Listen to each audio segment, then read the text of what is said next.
Izay ny amin'ny nivoaminy fa ho tanterainy ny fahasivy hatramin'ny faraka amin'ny folo ny volana febroary izao ny etsika Global Startup Weekend Women ho antsika eto Madagasikara dia andiany voalohany no tanterainy eto Antananarivo eny amin'ny American Center eny Tanjombato.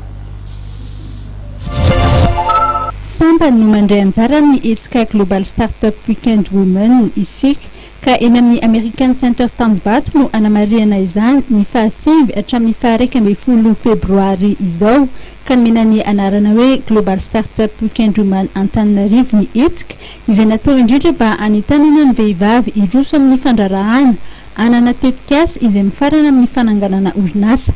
Nisy ny fampafantarana izany etsika izany ny Mariana Teo Teny Ivandry. Io etsika io moa zany dia fanentanana ireo tanorantsika eto Madagasikara mba anangana ny start-up-njareo mba ho tonga entrepreneur.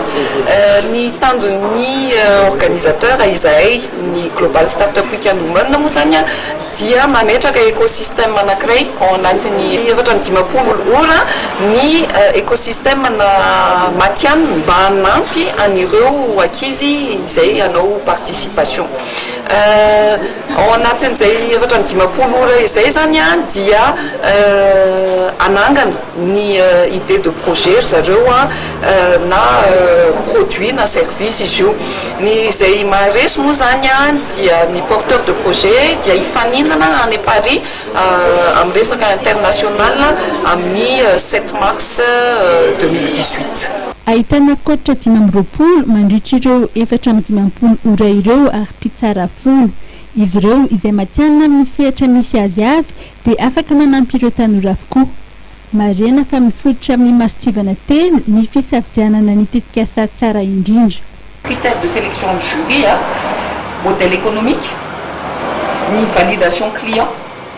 Oui.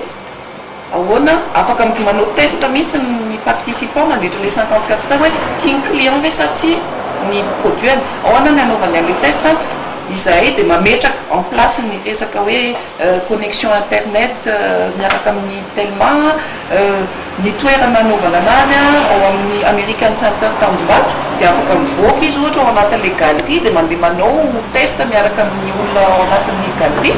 Dia ny troisième critère dia ny exécution les idées de projet hoe viable marina ve sa tsy sa hoe zavatra androany any dia rapiditra tsy misy tsisy toy an'le izy. Mariana fa andiany voalohany no tanterahana eto Antananarivo. Ny etsika dia atao eo anivon'ny tanàna fa tsy ny firenena iray ka dia efa eo am-pieritreretana ny tanàna izay andray ny andiany faharoa ny mpikarakara.